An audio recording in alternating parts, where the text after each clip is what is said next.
Bienvenue sur Radio Cessort, votre rendez-vous quotidien sur l'actualité de la cybersécurité. Nous sommes le dimanche 16 mars 2025, épisode 226. Je suis Marc-Frédéric Gomez, en direct de l'Indre, et aujourd'hui, je réponds à un auditeur sur la reconversion professionnelle vers la cybersécurité. Nous répondrons à la question de David, un auditeur et chorégraphe professionnel qui se demande s'il est possible de se reconvertir dans la cybersécurité en venant d'un domaine aussi éloigné. Toutes les sources utilisées sont en description de cet épisode. Inscrivez-vous à la newsletter de Radio Cessort pour ne rien manquer. Bienvenue sur votre messagerie. Vous avez un nouveau message reçu vendredi 14 mars à 15h19. Oui, bonjour. Pour faire suite à mon appel, qui est le sujet de la reconversion, c'est ma question. Est-ce que ce sera un possible sujet très intéressant puisque je suis en reconversion? Je m'appelle David, je suis à l'origine chorégraphe, rien à voir. J'ai des compétences en informatique et en cyber et je voudrais les mettre en valeur et donc me reconvertir en cybersécurité. Voilà. La question est posée, j'espère qu'elle sera traitée prochainement. Merci beaucoup, à bientôt, au revoir. Merci David d'avoir laissé cette question sur le répondeur de Radio Cessort. Alors la réponse est oui, il n'y a aucune difficulté à aller vers la cybersécurité. La cybersécurité, c'est un domaine qui s'ouvre à des profils variés, y compris ceux issus de milieux artistiques, juridiques ou économiques. Personne ne naît avec une branche cybersécurité. Bien entendu, la rigueur, l'analyse des mouvements et la créativité qui sont essentielles en chorégraphie peuvent aussi être un des atouts en cybersécurité, notamment dans l'OSINT, l'analyse comportementale des menaces et la gestion des risques. La motivation est vraiment le premier pilier. N'ayez pas peur, David. Nous avons tous commencé un jour avec la peur au ventre de ne pas être à la hauteur et d'être dans l'imposteur. C'est juste une question d'habitude et d'entraînement. C'est comme ces gammes, il faut les travailler tous les jours. Alors, ce que je vous propose à travers cet épisode, c'est comment réussir une reconversion vers la cybersécurité, quelle formation choisir, quelles compétences acquérir et quelles opportunités existent dans ce secteur en forte demande. Alors la première question qu'il faut quand même se poser, c'est pourquoi se reconvertir dans la cybersécurité? Il faut savoir que la cybersécurité, c'est un secteur qui est en pleine croissance avec une pénurie mondiale de plus de 3,5 millions de postes non pourvus d'après l'ISC2. Face à la multiplication des cyberattaques, les entreprises recherchent en urgence des profils variés, tant techniques que non techniques. Alors, parmi les spécialisations possibles, il y a détection et réponse aux incidents, donc c'est tout ce qui va être dans les SOC, les CERT, les CSIRT, les tests d'intrusion et audit, ce qu'on appelle la cybersécurité offensive, donc les pentesters, les red teams, la gestion des risques et de la conformité. Là, vous allez parler de ISO 27001, RGPD, NIS2, la gouvernance, et bien entendu la Cyber Threat Intelligence et l'OSINT, qui est la surveillance et l'analyse des menaces. Voilà, j'ai essayé de regrouper, je vous ai mis dans les liens de l'épisode les différents métiers qu'a fait l'AEGE, c'est l'association de l'école de guerre économique. Ils ont fait un panorama sur tous les métiers liés à la cybersécurité. Au total, on en trouve à travers ces grandes familles, on est sur une centaine de métiers. Il faut voir aussi que vous allez travailler sur la sécurité des infrastructures et réseaux, du DevSecOps et la sécurité des applications pour le développement. Et je voudrais temporiser une chose qu'on lit partout, ce sont les fameux salaires attractifs. Un débutant en cybersécurité, il va toucher entre 35 000 et 50 000 euros suivant la taille de l'entreprise. Quelqu'un d'expérimenté va pouvoir espérer entre 80 000 et 120 000 euros, mais ça, c'est dans les grands groupes. Pour ce qui concerne les TPE ou les PME, c'est des salaires qui sont beaucoup plus rares. Les experts et RSSI, ça peut toucher jusqu'à 150 000 euros et plus, entre guillemets, en France et en Europe francophone. Maintenant, les salaires américains sont beaucoup plus élevés. J'avais déjà fait un épisode là-dessus. Mais il faut relativiser. En France, on vous paye votre mutuelle, votre assurance, etc., votre retraite, alors que dans tous les salaires qui vont être des salaires à 200, 300, 400 000 euros, ou c'est plutôt en dollars généralement, il faut enlever tout ça. Et à la fin, il ne reste pas grand-chose. En plus, avec des loyers qui sont juste des loyers de folie, si vous prenez le cas de New York ou de San Francisco. Donc, le salaire fait partie de la deuxième motivation, mais vous gagnerez un salaire élevé, certes, mais vous n'allez pas gagner tout de suite avec une formation de cybersécurité 80 000 euros. Je préfère vous le prévenir tout de suite. Contrairement aux idées reçues, c'est vraiment un domaine qui n'est pas réservé aux ingénieurs en informatique. C'est vraiment quelque chose que je vois régulièrement. Je rencontre des personnes qui me disent « mais j'ai un peu peur d'être dans le rôle de l'imposteur alors que je ne viens pas de la cybersécurité ». C'est absolument pas le cas. Bien entendu, il faut des profils techniques, administrateurs système et réseau, vers la sécurité des infrastructures. Eux, ils vont s'éclater. Ils vont être dans une continuité de leur travail. Des développeurs vers la sécurité applicative et le DevSecOps. Pour eux, c'est un changement de paradigme. Ils étaient habitués à coder des applications. Ils vont devoir le faire avec certaines contraintes, certaines règles. Tout ce qui est technicien IT, c'est de passer, par exemple, si vous travaillez dans un helpdesk, vous allez vers l'analyse SOC ou la gestion des incidents. C'est un peu la continuité. Il faut bien voir qu'un analyse de réponse à un incident, que ce soit dans un SOC ou dans un CSIRT ou un CERT, vous répondez à des incidents comme quand votre PC ne démarre pas le matin. Sauf que là, dans le doute, je reboot, ça marche pas terrible. Juste comme ça, pour ceux qui s'intéressent.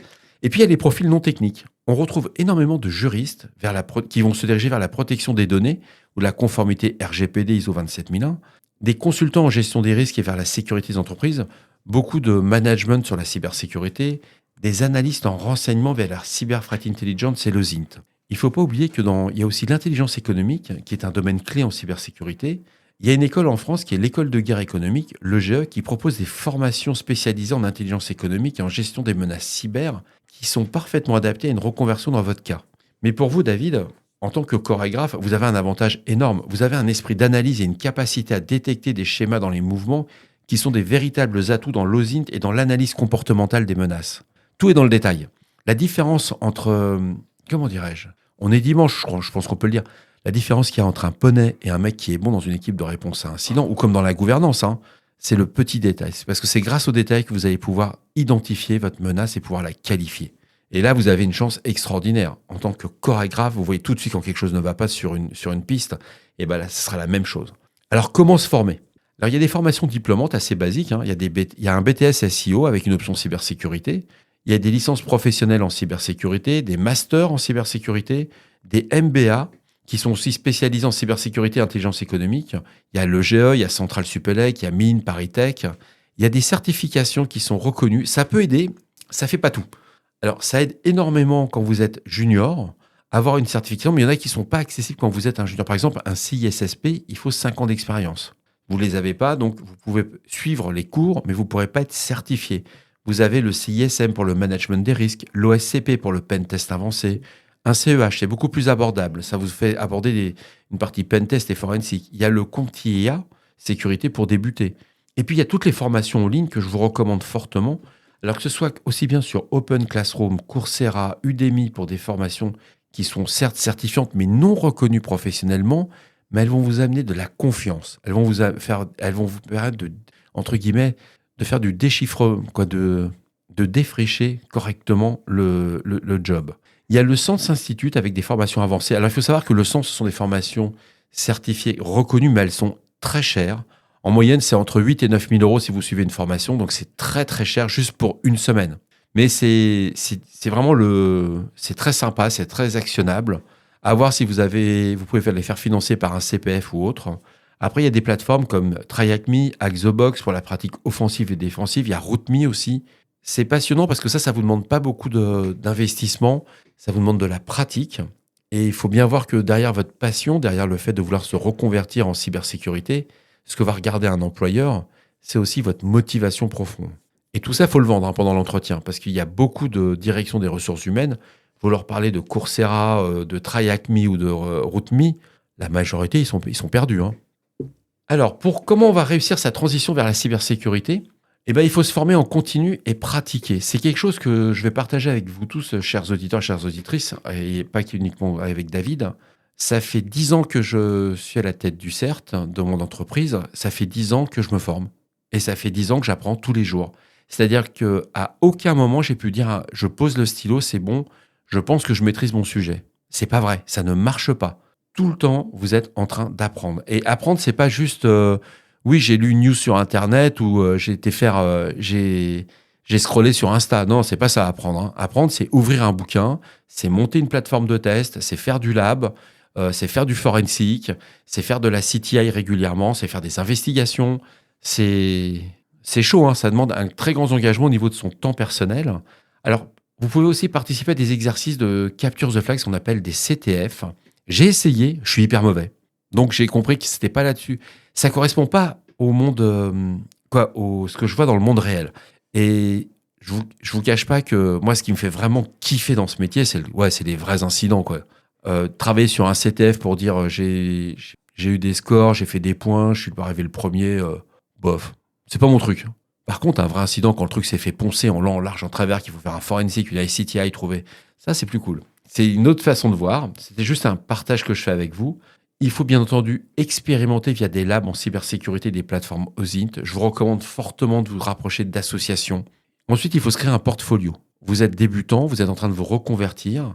Et ben, je vous propose, c'est soit de créer un blog ou un GitHub pour publier des analyses techniques au OSINT, contribuer à des projets open source en cybersécurité. Il n'y a pas besoin d'être un super technicien. Par exemple, faire de la documentation, bah, ça suffit. Vous participez au projet open source. Vous voyez, juste faire de la doc.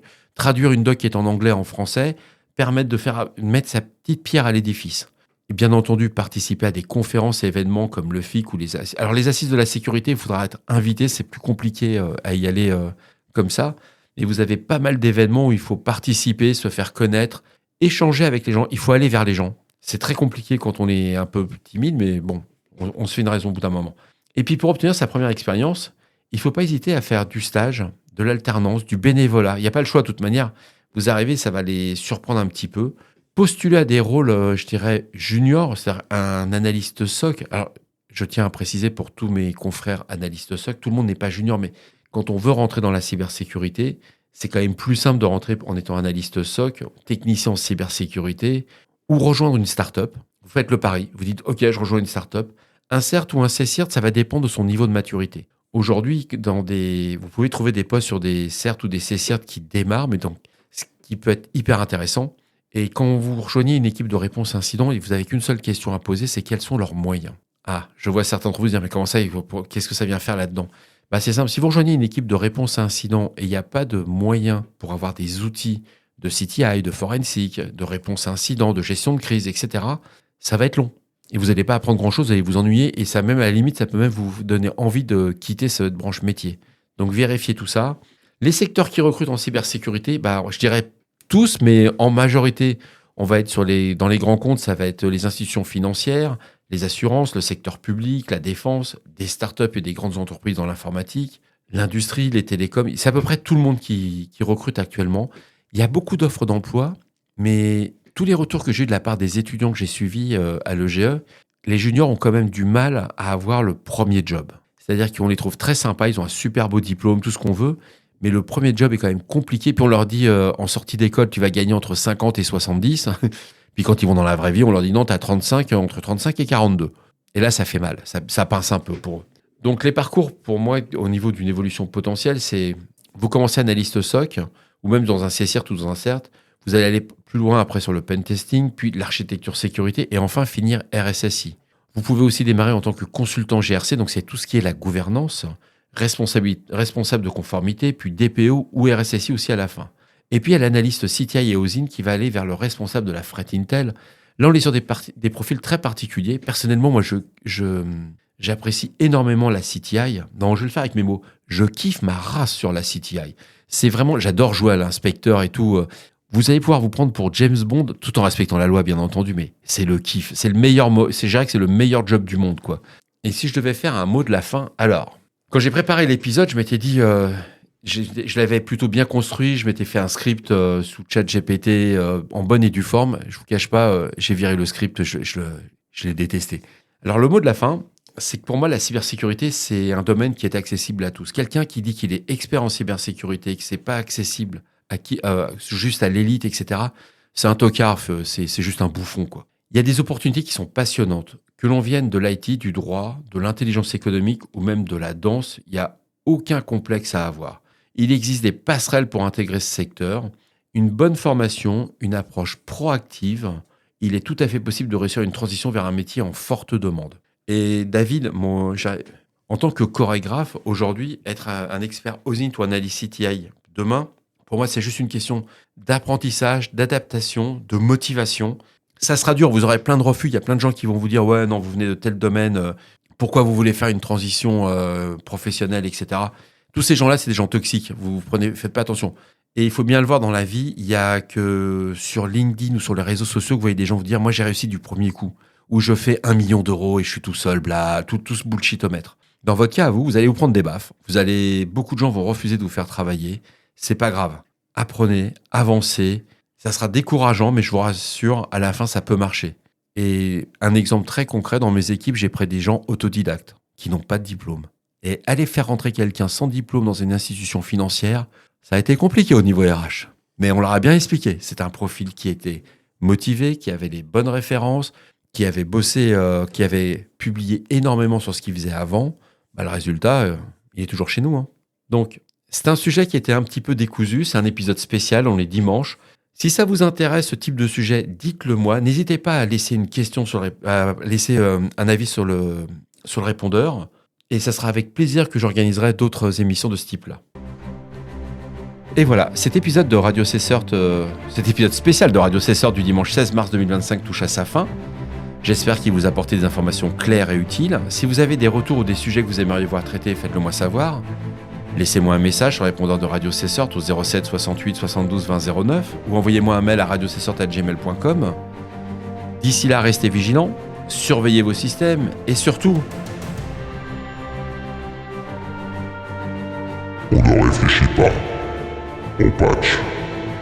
Et dans le doute, on reboot. Prenez soin de vous, à très bientôt sur Radio Cessert. Je sais pas ce que ça va donner au montage, je vous avoue que je l'ai fait mode arrache. Juste avec 3 notes en bullet point sur le papier. Bon, on verra bien. Passez une très bonne fin de week-end. La neige a fondu, je vais pouvoir remonter sur l'Île-de-France. J'ai une très belle présentation à faire. J'ai 3 présentations à faire cette semaine, je vous en parlerai plus dans les épisodes. Au revoir.